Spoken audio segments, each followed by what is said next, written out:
Alors, bonjour à tous et merci d'être là. Merci en particulier aux membres du jury et à tous les collègues du labo qui sont là pour cette présentation. Aujourd'hui, je vais vous présenter mes travaux de thèse sur l'analyse modale expérimentale de systèmes non linéaires variables en temps, avec une application au crissement de Franck. Cette thèse, menée au laboratoire PIM, a été dirigée par Étienne Balmès et co-encadrée par Eric Montero, qui n'a pas pu être présent là aujourd'hui, avec un encadrement initial par Guillaume Martin.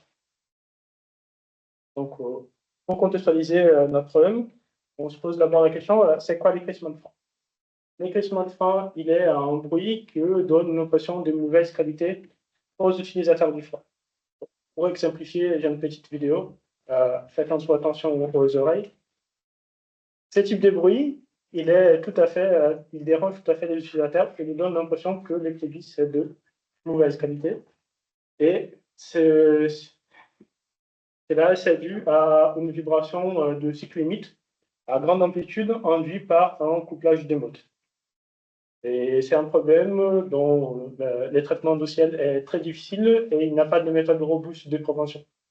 Autre raison, à cause de l'effet de multiples paramètres opérationnels et d'environnement.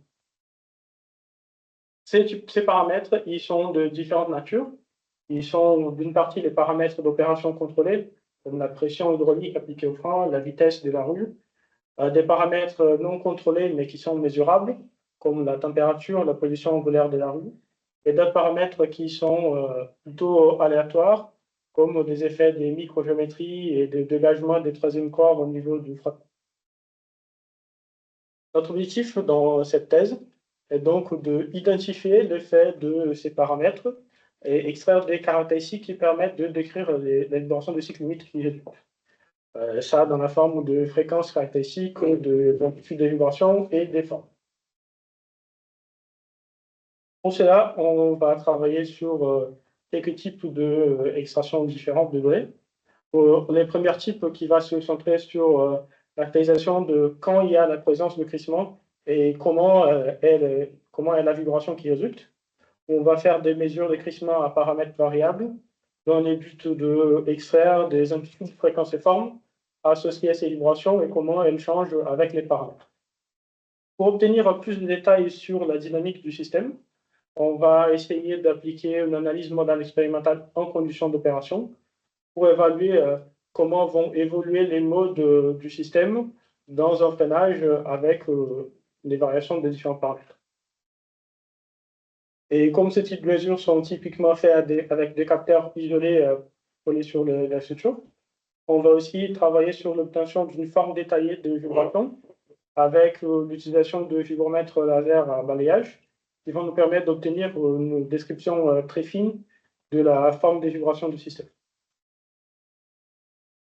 Donc, dans ces projets, nous avons travaillé sur une partie développement d'outils où nous avons défini deux outils, un modèle de signal et un modèle fonctionnel pour mieux comprendre et analyser les données.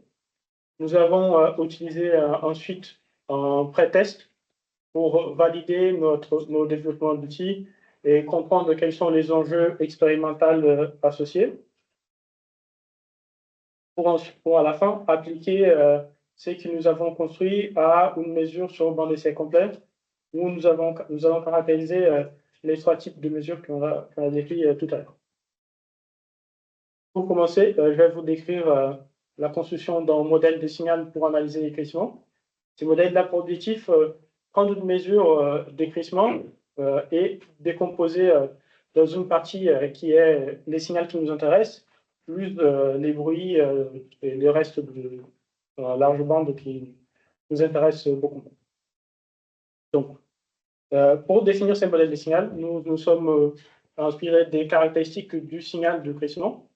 Donc, on peut observer que les signaux de crissement, il y a une vibration de fort niveau qui varie en amplitude avec le temps, selon les fluctuations des paramètres. Et on va essayer d'extraire des informations à partir et comment ça varie. Si on regarde on mesure de crissement en fréquentiel par les spectrogrammes qui est à droite, on peut voir qu'en plus de variation d'amplitude, on va avoir une variation de fréquence de vibration au cours du temps, avec la présence des différents sauts et variations continues. Et on voit aussi la présence de harmoniques entiers de la fréquence d'oscillation. Donc ça sont des caractéristiques qu'on va essayer d'incorporer dans notre modèle des signaux. Si on regarde un peu plus en détail comment les variations de fréquence ont lieu, on voit qu'elles ont des temps caractéristiques qui sont très bien définis. On voit par les zooms sur cette zone du spectrogramme que les variations elles sont liées au temps de fluctuation des différents paramètres du système.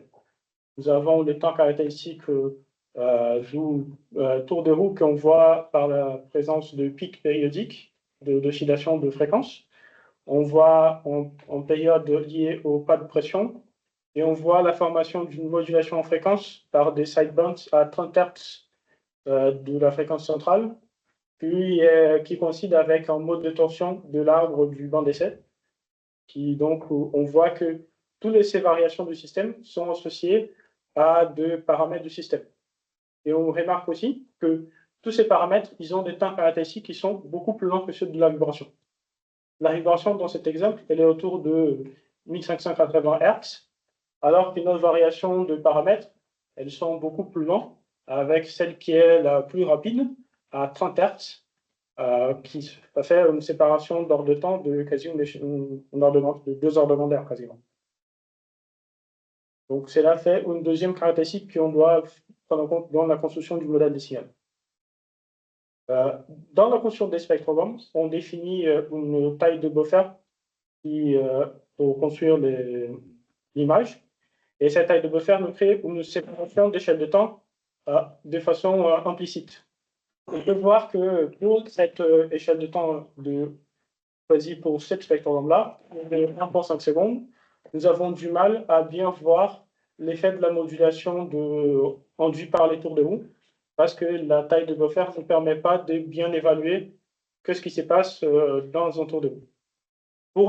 Pour voir mieux ça, on doit réduire la taille du buffer pour être capable de bien suivre les effets de modulation induits par les tours de roue. Cela vient avec la difficulté de une perte de résolution en fréquence quand on augmente la résolution temporelle des spectrographes. Donc, basé sur ces caractéristiques, nous avons construit un modèle de signal qu'on appelle HBV, Harmonic Balance Vector, pour extraire à partir du signal d'une façon plus détaillée et plus précise, parce qu'on connaît quelles sont les caractéristiques du signal qu'on veut caractériser. On veut extraire mieux les signaux de la mesure. Ce modèle de signal, il est composé d'une somme d'harmoniques avec deux formes complexes pour reproduire la présence des harmoniques entiers de la fréquence de vibration qu'on observe dans les mesures. Et pour ça, nous avons pris la forme du vecteur d'état utilisé dans les méthodes de balance harmonique. Et à ces formes complexes d'harmoniques, on introduit une variation lente dans le temps, aussi comme dans la fréquence instantanée de vibration, avec l'inspiration de méthodes de type signal analytique. On va ensuite décrire quelques méthodes pour extraire ces signaux à partir d'une mesure qui contient aussi un reste large bande aussi significatif. La méthode que nous avons choisie pour estimer ce type de signal, elle est basée dans la démodulation synchrone, qui est une méthode classiquement utilisée pour estimer des signaux analytiques. C'est une méthode qui prend une fréquence de vibration connue et estime les amplitudes à partir de cette fréquence de vibration. Notre méthode, elle va se baser dans ça. Il va prendre une première étape où nous allons utiliser une fréquence approximée oméga 0, qui est proche des fréquences fondamentales des vibrations, pour extraire une première estimation des amplitudes complexes du système. Ces amplitudes complexes vont être utilisées pour estimer la fréquence instantanée du signal, puis on va reboucler dans une deuxième étape de démodulation pour enfin obtenir les amplitudes du signal et les extraire de la mesure, laissant uniquement en reste largement. Cet algorithme a montré être facile à régler parce que dans chaque étape, il y a uniquement des filtres passe-bas qui sont les paramètres à régler. Dans la première démodulation, cette fréquence approximée oméga 0 qu'on utilise pour extraire l'information, elle est liée au paramètre qui est le filtre passe-bas de la démodulation dans les caractéristiques, dans les comportements de l'algorithme. Ici, on va utiliser un exemple à un seul channel de mesure avec une seule harmonique pour exemplifier l'effet de différents paramètres. Les paramètres du filtre passe-bas démodulation, dans ce cas, il a un effet de tolérance qui nous définit une bande autour de la fréquence oméga 0 sur laquelle on est capable d'estimer la fréquence instantanée. Donc, dans ce cas exemple, si on fait une démodulation avec un filtre passe-bas qui a une fréquence de coupure à 20 Hz, on sera capable d'estimer la fréquence instantanée uniquement dans une bande de plus ou moins 20 Hz autour de la fréquence oméga 0. Que dans les cas de notre exemple, n'est pas suffisant pour bien suivre la fréquence instantanée du signal, comme on peut comparer par le spectrum et la fréquence instantanée. Si on augmente cette fréquence de coupure, on va obtenir une courbe comme celle de la droite, où on va bien estimer l'évolution de la fréquence instantanée du signal au cours du temps. Cette estimation de fréquence instantanée, elle est faite en utilisant l'idée que la notion qu'à partir d'un écart de fréquence entre la fréquence de modulation et la fréquence du signal, on obtient une dérive de phase dans les signaux de la démodulation. Donc, en écart de fréquence fixe entre oméga et oméga 0, il nous induit une phase de l'amplitude complexe qui varie linéairement au cours du temps. La dérivée de cette phase va nous donner l'information qu'on a besoin pour estimer quel est l'écart entre oméga et oméga 0, qui on va supposer par les hypothèses de notre modèle des signaux que cet écart de fréquence delta oméga, il est lentement variable. Et on va obtenir cette correction de fréquence par la somme de oméga et delta oméga. Il est important de imposer que delta oméga soit lentement variable, parce que dans un cas réel, nous avons la présence de bruit dans les signaux et d'autres perturbations qui font que, sans le filtrer delta oméga pour imposer qu'il soit lentement variable, nous avons la présence de grandes variations de fréquence instantanée dans les zones à faible amplitude et des pics qui apparaissent parfois dans les signaux. Quand on impose que cette fréquence est lentement variable, on passe à voir la courbe rouge qui passe au milieu là et qui suit notre signal d'une façon qui est consistante avec les hypothèses que nous avons faites de signal lentement variable dans le temps.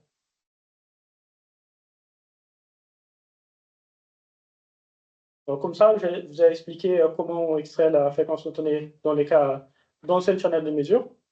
Dans les cas où il y a plusieurs channels de mesure, il serait possible de corriger delta oméga pour chaque capteur de façon indépendante. Mais on est beaucoup plus intéressé à faire une fréquence qui est commune à tous les capteurs du système. Et pour ça, on va utiliser les coordonnées généralisées des formes des mesures obtenues pour chaque capteur pour estimer la fréquence instantanée. On va calculer quelles sont les formes principales des vibrations et on va utiliser la coordonnée associée à la première forme principale pour corriger cette fréquence instantanée.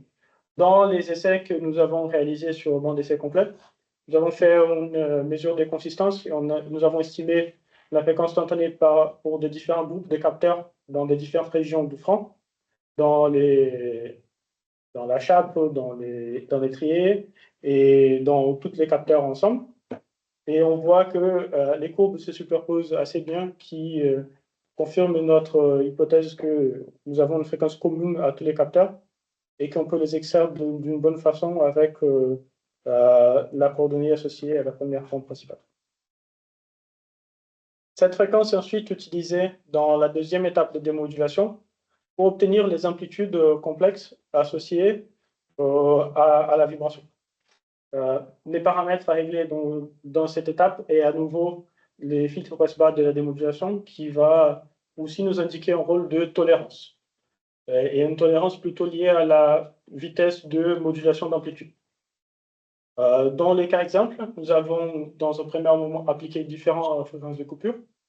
Quand on définit une fréquence qui est trop faible, comme celle-là à 30 Hz, on voit que dans les restes du signal, dans le spectrum du reste du signal, on voit la présence du contenu d'information qui reste après des modulations. Augmenter la bande passante du filtre passe-bas nous permet de ensuite extraire complètement cette information et avoir un reste qui contient uniquement du bruit de fond.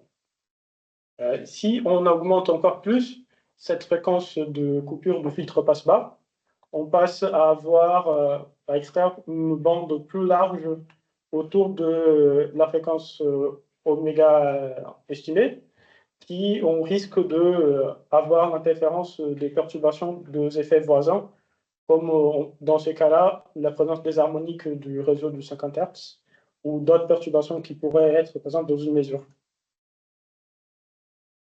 La même démodulation est appliquée aux harmoniques supérieures de la vibration, avec de multiples entiers de la fréquence instantanée estimée pour l'harmonique fondamentale. Et ici, on voit à droite la superposition de multiples 2 et 3 de la fréquence instantanée obtenue avec le spectrogramme du signal complet. Et on peut voir que cette fréquence se superpose assez bien avec ce qu'on voit dans un spectrogramme. Cela conclut le premier outil que nous avons développé, qui va être appliqué dans les essais. On va maintenant passer à la description du modèle fonctionnel pour l'écrissement. C'est un modèle que nous avons construit pour nous aider à interpréter les évolutions paramétriques du système et les mécanismes qui sont associés.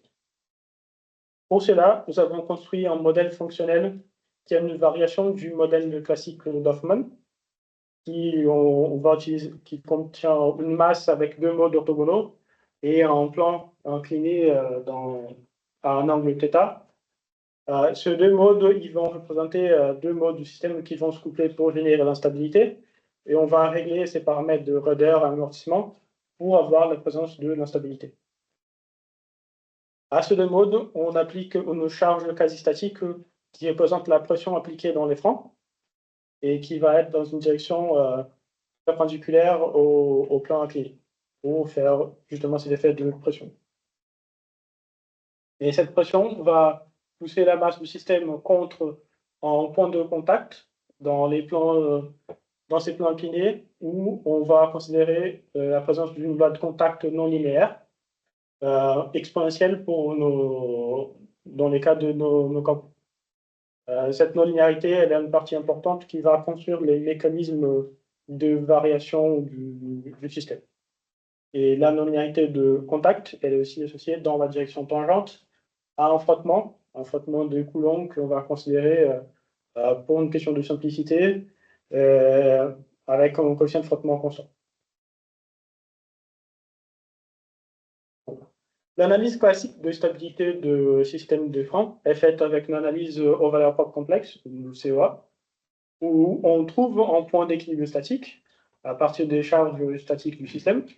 On linéarise les équations dynamiques autour de ces points d'équilibre et on calcule un résultat de problème aux valeurs propres pour avoir l'évolution des pôles avec la charge statique appliquée. Cette technique nous permet d'évaluer quelles sont les régions de pression pour lesquelles les modes du système s'écouplent, comme on peut voir ici par les deux modes du système qui s'approchent en fréquence et ont une coalescence, avec les amortissements correspondants qui ont pour un mode qui devient plus stable et pour l'autre qui devient plus instable et croise la frontière de coefficient d'amortissement égale 0 qui peut induire une instabilité. Cela, par contre, ne nous permet pas d'évaluer quels sont les effets de l'amplitude dans la vibration, parce que la linéarisation autour du point d'équilibre nous donne une information qui est dans les voisinages du point d'équilibre. Pour avoir une information plus complète, nous nous sommes inspirés de la méthode de balance harmonique, où nous avons imposé un déplacement périodique au point de contact du système. Ce déplacement périodique, il induit un effort de contact qui est aussi périodique. On décompose les deux dans ces composantes harmoniques. Les déplacements qu'on impose, il va avoir uniquement les harmoniques 0 et 1, mais l'effort de contact, il va avoir des harmoniques 0, 1 et supérieur, parce que c'est un effort non linéaire. Et à partir de ces deux compositions en harmonie, on peut définir une nouvelle raideur équivalente pour les systèmes, basée sur les ratios d'amplitude entre les harmoniques 1 de l'effort et du déplacement opposé. Avec cela, on construit un abac de raideur en fonction de les points d'équilibre statique, définis par la pression appliquée, et l'amplitude des vibrations au point de contact géant. Cet abac de raideur, il peut être ensuite appliqué dans les problèmes aux valeurs propres complexes, construits comme dans la méthode classique avec linéarisation tangente, pour nous donner l'évolution des pôles du système avec la pression et l'amplitude. Quelques résultats à partir de ça, on peut obtenir quels sont les cycles limites possibles du système par les lieux où la valeur de coefficient d'amortissement vaut 0 en fonction de pression-amplitude. Cela est tracé ici par les lignes noires, qui sont des frontières de stabilité et où on attend la possibilité d'un cycle limite. Si ensuite on regarde uniquement l'effet de l'amplitude à une pression fixe, on peut regarder un effet intéressant sur les formes des vibrations. Quand on compare les Mach entre la forme de pôle à amplitude 0 et aux amplitudes progressivement plus grandes, on peut voir un changement des formes des vibrations qui a lieu avec l'amplitude et qui est lié à la formation d'un cycle limite. À amplitude 0, nous avons, avec ces formes de pôles, une tendance à croissance infinie de l'amplitude, mais l'effet de la non-linéarité fait qu'avec l'amplitude, les pôles ils changent de forme, et ça, c'est lié à la formation du cycle limite. Ensuite, pour comparer les résultats obtenus en fréquentiel, nous avons fait une série de simulations temporelles non linéaires avec un schéma des Newmark en base modale, où nous avons appliqué un profil de pression qui s'approche qui passe par la zone instable, comme celui-là de l'exemple, où la pression elle reste proche de la frontière de stabilité, et après, en certains moments, elle passe tout d'un coup à la zone instable. Et dans les temporels résultants, on voit la formation dans le cycle limite de vibration en amplitude constante après ces passages dans la région de stabilité. Pour comparer ces résultats obtenus en base modale avec les premières valeurs propres, on observe quelle est l'amplitude de l'harmonique 1 dans les points de contact, qui sont les paramètres que nous avons utilisés pour les premières valeurs propres. Donc on extrait la première harmonique avec une décomposition du signal, et on peut comparer pour voir que dans les cas de cet exemple-là, on voit que l'amplitude de résultat du cycle limite, elle est très proche de la ligne estimée de z égale 0, et nous montre qu'on a une certaine prédictibilité de l'amplitude du cycle limite.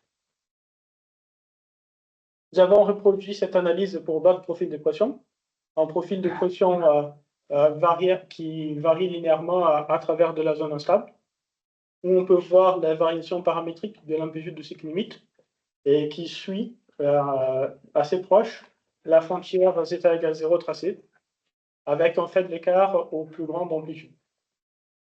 Nous avons aussi fait des profils de pression qui vont entrer et sortir de la zone d'instabilité, comme celui à droite. On peut voir la formation de régions des phases de transition et des phases où l'évolution est principalement paramétrique. On peut voir la formation dans l'entrée de l'instabilité d'une croissance exponentielle et d'une décroissance exponentielle en sortie. Et après un certain moment, on voit un suivi assez proche de la frontière de stabilité. Donc, avec ces modèles fonctionnels, nous avons pu analyser quels sont un peu les mécanismes des variations paramétriques, principalement avec l'effet de la pression.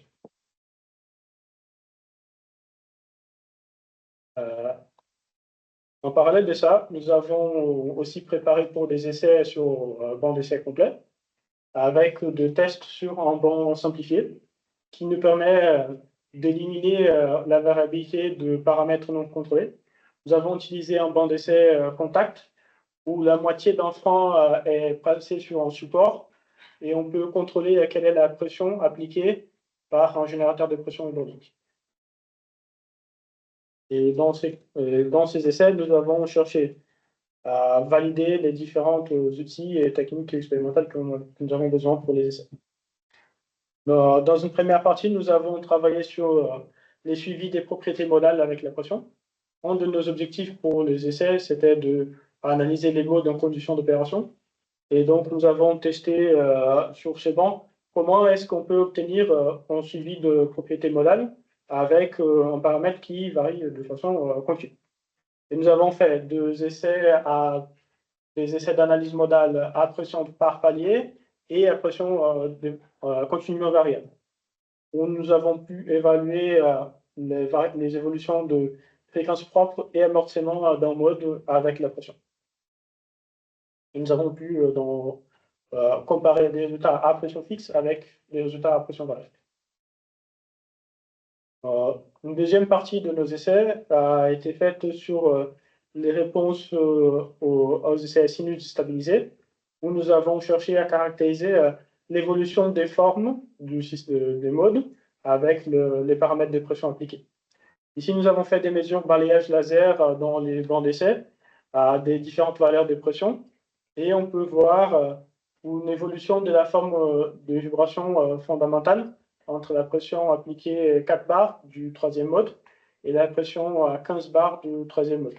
On peut voir qu'à la pression plus basse, les pistons, encerclés en rouge, ils glissent sur la plaquette et à pression plus intense, on voit un point qui reste fixe et ne joue pas. Cela est lié au changement de pression. Et ça a une correspondance avec les pressions de contact mesurées avec un papier de pression. On peut voir que dans un des côtés du piston, il y a une augmentation de la pression appliquée qui explique le fait que d'une partie, il reste en contact fixe et il ne bouge pas. Nous avons aussi, sur ces bancs d'essai, travaillé sur comment analyser l'effet des harmoniques supérieures de la vibration par la construction des indicateurs qui combinent les effets des harmoniques supérieures, basés sur l'idée de radar instantané. Et là, nous avons pu extraire des indicateurs qui nous montrent une relation entre les non-linéarités et les harmoniques supérieures. Ici, dans cet exemple, on voit la forme du premier harmonique, la trajectoire associée au premier harmonique, et la trajectoire associée à la combinaison de tous les harmoniques supérieures. On voit une relation entre la fermeture du contact dans la trajectoire du premier harmonique et une ouverture dans la combinaison des harmoniques supérieures. Et c'est une chose liée à la linéarité des contacts. Cela nous a bien préparé pour les essais sur bande d'essai complète, qui sont en 3 parties. Cette première-là, sur l'extraction de la relation entre les paramètres et les crissements, que nous avons fait sur des essais dans un banc complet de chez Hitachi Estemo, où nous avons mesuré la vibration dans 38 voies. Nous avons mesuré la vibration dans 38 voies d'accélération plus un microphone et les paramètres de couple appliqué à température du patin, pression hydraulique, les taux des roues complets et la vitesse de la roue. Nos essais ont été principalement focalisés sur des variations de pression, avec 3 mesures avec des profils de pression variables, entre 2 et 9 bars, où nous avons cherché à extraire des caractéristiques du cycle limite et classifier des occurrences. Nous nous sommes centrés dans l'analyse aux 2 mesures qui sont à droite, dans les buts de différencier les occurrences qui sont proches et fréquentes. On voit la présence des vibrations distantes à 2,7 kHz et à 3,1 kHz dans ces cas, et dans la même bande de fréquence-là, et on va chercher à les classifier et caractériser. Une première façon de les classifier que nous avons utilisée, c'est d'utiliser fréquence et amplitude pour faire une sorte de clustering de quelles sont les régions de vibration. où on part de la mesure du signal mesuré, montré ici par les spectrographes, et on utilise la décomposition dans les modèles de signal HDV par démodulation pour extraire l'évolution de fréquence instantanée et amplitude montrée ici dans les deux autres figures. Alors, on voit dans la figure centrale que cette fréquence instantanée elle évolue de façon continue et présente de nombreuses variations au cours du temps induites par la combinaison des différents paramètres du système.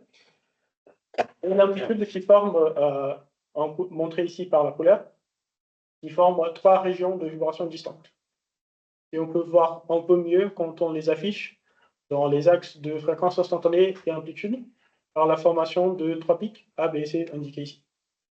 On voit toujours une certaine variabilité dans ces pics.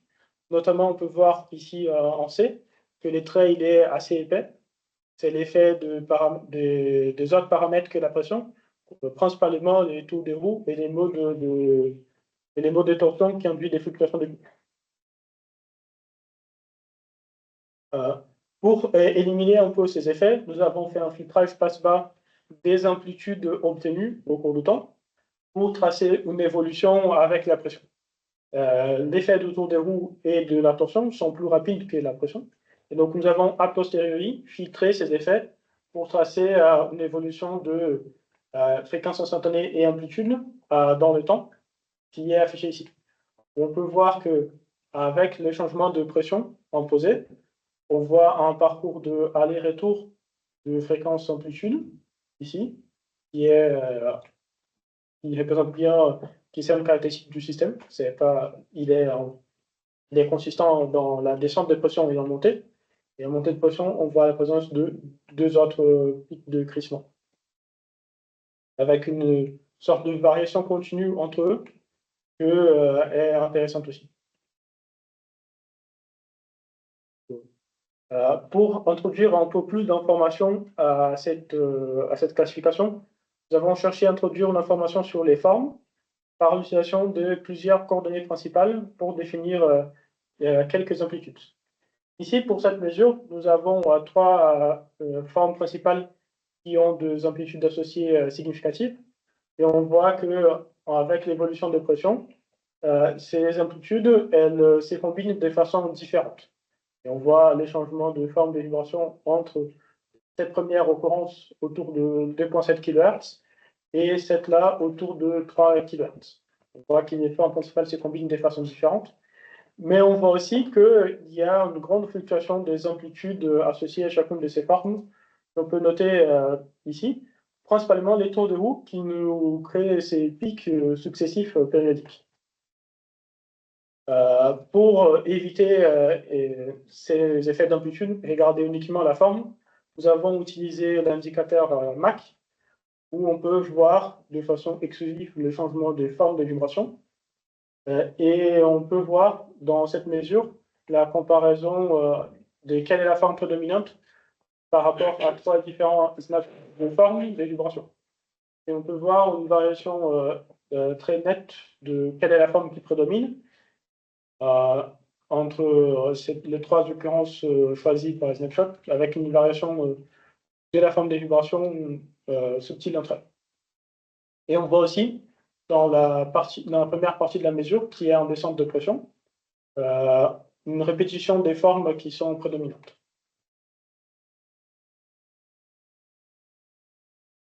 Nous avons aussi cherché à caractériser des occurrences de crissement intermittents, où l'amplitude des vibrations croît et décroît assez rapidement à l'intérieur d'un tour de roue, comme dans cette zone montrée ici, où nous avons calculé les formes principales restantes à cette zone-là, et on voit deux formes principales qui varient au cours du temps. Et en échelle log, on voit que ces formes, les amplitudes associées, elles croissent d'une façon quasi linéaire. Cela nous a motivés à regarder ces événements de croissance plus en détail, parce qu'ils sont des croissances exponentielles, ça a une relation avec un pôle instable, possiblement. Et on voit aussi que ces événements de croissance, ils sont liés à des fréquences assez caractéristiques. Dans le cas de cette croissance-là, on la voit, l'événement de croissance donne une fréquence quasi fixe, et la décroissance qui arrive après un changement de fréquence instantanée. Inspiré par ces résultats, nous avons essayé de regarder plus en détail ces croissances de prisme intermittent par l'introduction du taux de décroissance. Ce taux de décroissance, il est un parallèle direct avec les taux d'amortissement, où on cherche à caractériser l'instabilité dans ces moments particuliers. Donc, pour cette mesure-là, on peut extraire les amplitudes des vibrations, et à partir d'amplitude, on extrait le taux de décroissance, et qui affiché ensemble avec la fréquence instantanée du système, nous crée des courbes qui sont comme des routes locus expérimentales, des lieux de racines expérimentales, qui nous montrent les événements, la relation taux de croissance fréquence instantanée pour ces occurrences de crissement intermittent.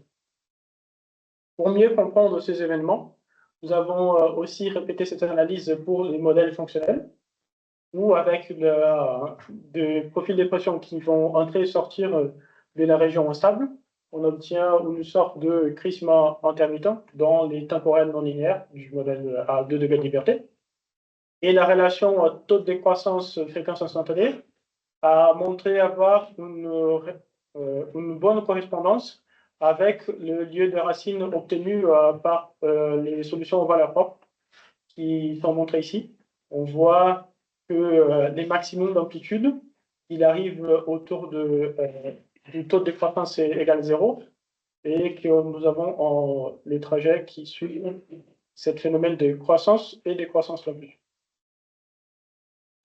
Une autre caractéristique que nous avons observée dans l'analyse de ces événements de crissement intermittent, c'est une relation entre les formes principales et une quadrature des phases. Dans les modèles fonctionnels, nous avons observé que les maximums d'amplitude de vibration, il arrive quand les deux formes principales sont en quadrature des phases. Et ça, c'est lié à une évolution aussi du taux de décroissance. Donc, nous avons cherché à voir si ça se reproduisait dans des mesures sur bord complet. Et nous avons observé aussi que les maximums d'amplitude de vibration dans les mesures sur fond complet, ils montrent en maximum d'amplitude, indiqué ici par les zones rouges, dans une région où il y a une quadrature des phases à 90 degrés ou à moins 90 degrés, entre les formes 1 et 2. Donc, avec ça, nous avons réussi à avoir plusieurs caractérisations de l'évolution paramétrique du glissement dans ces essais à fond complet. Le deuxième type de caractérisation que nous avons cherché à faire, c'est la caractérisation d'évolution des pôles. Pour cela, nous avons ajouté un shaker dans les systèmes qui va exciter les systèmes de frein pendant les freinages. Cela a été fait avec quelques profils de suite d'excitation entre 2,5 kHz et 3,5 kHz que nous avons appliqués pour de différentes valeurs de pression au cours de temps. Nous avons observé dans cette mesure la présence de 3 régions d'instabilité où les vibrations auto-excitées du système perturbent les spectrograms ici de l'effort appliqué. On voit des régions dans les temps-fréquences où c'est les systèmes qui excitent notre excitateur et pas l'inverse. Malgré ces difficultés, avec l'utilisation d'un estimateur H1, où nous avons moyenné 15 fenêtres de 0,8 secondes à peu près, avec 80% d'overlap, nous avons construit des fonctions de transfert où on voit une évolution du pic principal qui correspond à la variation de fréquence observée de l'instabilité. On voit ici dans la courbe bleue un pic qui est à peu près la fréquence de l'instabilité ici. Pour la courbe jaune, ici, dans la même bande de fréquence, le pic principal, et pour la courbe rouge, entre les deux. Cette même évolution de pic, elle apparaît sur la cohérence du transfert, où on voit une perte de cohérence dans les fréquences proches de régions d'instabilité. Et on voit aussi même une perte de cohérence dans les transferts qui est entre les deux régions d'instabilité, où il n'y a pas de vibration auto-excitée du système. Cela nous a motivé à regarder la cohérence pour toute la mesure, et que nous avons fait. Ici, on voit en rouge les zones où il y a une perte de la cohérence du transfert. Et on voit une variation continue de cette perte de cohérence qui elle arrive qui elle est présente autour de régions d'instabilité et entre les deux, d'une façon quasi continue. Cela nous indique que la cohérence peut être utilisée comme un indicateur de proximité des régions d'instabilité dans un point de situation opérationnelle. Après regarder la cohérence, nous avons cherché à identifier les transferts obtenus. Ici, nous avons 5 transferts choisis dans une bande de pression entre 6,1 bar et 6,7 bar, où on indique ici en gris les zones où il y a une perte de cohérence dans les transferts. On voit que les pics qui nous intéressent sont bien dans la zone où il y a la présence de la perte de cohérence, ce qui dificulte un peu l'analyse. Mais l'identification nous donne quand même des résultats qui sont assez intéressants, notamment pour l'épaule numéro 5, il y a une variation de fréquence propre qui est, il ne marche pas très bien, l'épaule 5 qui se déplace entre la fréquence de cohérence du premier crissement et du deuxième, dans le sens qu'on s'attendait dans la mesure. Les formes associées sont aussi intéressantes, mais un peu plus difficiles à analyser. On voit par l'indicateur MAC entre la forme d'épaule obtenue pour les premiers transferts et pour les autres, il y a de changements de forme associés caractéristiques dans le croisement de mode et qui dificultent un peu notre analyse. Aussi comme d'autres difficultés, comme l'épaule 7 et 8, qui ne sont pas très différenciables avec les capteurs que nous avons choisis.